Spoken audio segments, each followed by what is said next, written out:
एक बहुत फेमस गाना है कि मैं थारे पाँव की जूती ना, ये आप सभी ने सुना होगा।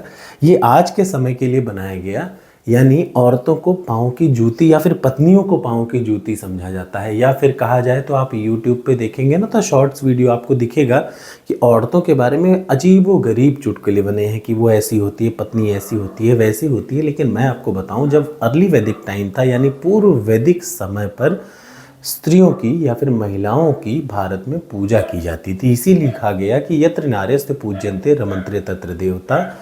ये आज का नहीं है, ये ऋग्वैदिक टाइम का है। और आपको मैं यही बताने जा रहा हूँ इस क्लास में। मैं पढ़ा रहा हूँ प्राचीन भारत का इतिहास और आपको बताने जा रहा हूँ कि औरतें पाँव की जूती नहीं होती। औरतें, एक अच्छी पत्नी घर को मिले तो वो एक आदमी को आदमी बना देती है। तो चलिए शुरुआत करते हैं।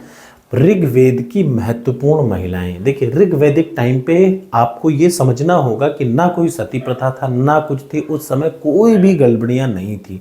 यानी जब ऋग्वैदिक टाइम था तो स्त्रियों का दर्जा पुरुषों के एग्जैक्टली बराबर हुआ करता था। वो इस वीडियो से आपको समझ में आ जाएगा। तो सबसे पहले ये बता दूं कि ये यूपीपीसीएस, यूपीएससी प्रीलिम्स और मेंस दोनों के लिए इंपॉर्टेंट है।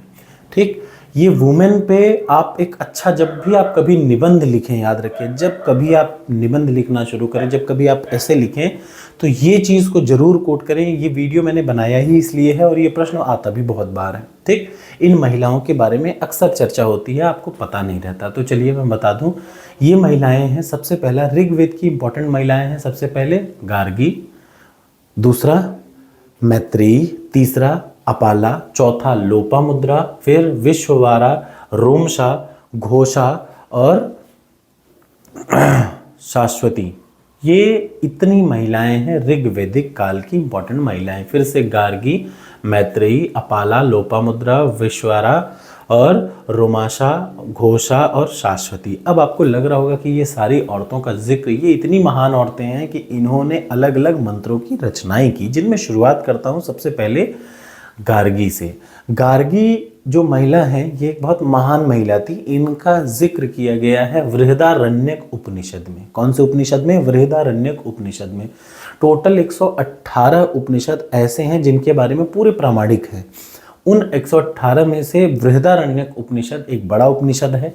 उसी उपनिषद में चर्चा है एक दार्शनिक की। हम लोग दुनिया के दार्शनिक, इधर उधर के दार्शनिकों का, अरस्तु, ये वो, इन लोगों की चर्चा करते हैं, लेकिन इन दार्शनिकों के बारे में कोई चर्चा नहीं करते। क्यों? क्योंकि ये महिलाएं हैं।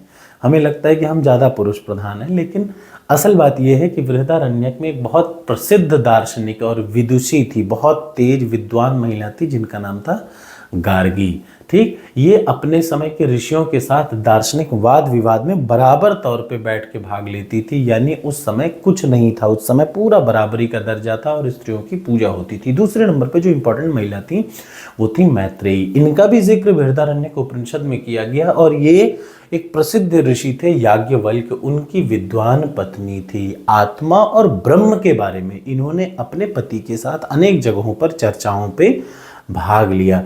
इनकी बुद्धि के लिए ही इनको, इनकी बौद्धिक क्षमता के लिए ही इनको जाना जाता था। अब आ जाइए तीसरा, अपाला।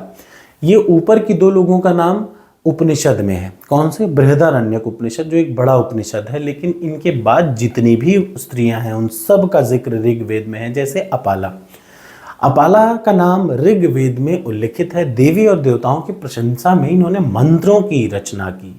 ठीक, अपने यज्ञों का और अनुष्ठानों का संचालन किया। फिर आती है लोपामुद्रा। लोपामुद्रा मतलब इनका भी जिक्र किया गया है ऋग्वेद में। ये अपनी सुंदरता के लिए और अपनी बुद्धिमत्ता के लिए जानी जाती थी। इन्होंने भी देवताओं को प्रसन्न करने के लिए अनेक मंत्रों का क्या किया? रचना किया। फिर विश्वरा, अगेन इनका भी जिक्र है ऋग्वेद में और देवी देवताओं को समर्पित कई स्रोतों की इन्होंने रचना की। कला, काव्य और धार्मिक अनुष्ठानों के लिए समर्पण के लिए ये फेमस थी। सबसे इंपॉर्टेंट रोमशा। रोमशा भी ऋग्वेद में उल्लिखित हैं। इन्होंने अग्निदेव की प्रशंसा के लिए स्रोतों की रचना की। आपकी जानकारी के लिए मैं बता दूं, ऋग्वेद में अग्निदेव की बहुत बार प्रार्थना की गई है। ठीक, ऋग्वेद में सबसे ज्यादा इंद्र की चर्चा की गई है। उसके बाद फिर यही लोग चल रहे हैं, तो अग्निदेव की भी ऋग्वेद में काफी चर्चा है। दूसरा, ठीक, अगला आ जाइए घोषा। ऋग्वेद में विभिन्न देव देवताओं के समर्पित अलग अलग स्रोतों की इन्होंने भी रचना की। ठीक, वैदिक साहित्य में योगदान और धार्मिक अनुष्ठानों में भक्ति के लिए ये प्रसिद्ध थी। और सबसे लास्ट में आती हैं शाश्वती। इन्होंने भी देवी देवताओं के लिए मंत्रों की और श्रोतों की रचना की, और इनका भी उल्लेख किसमें है? ऋग्वेद में है, याद रखिएगा।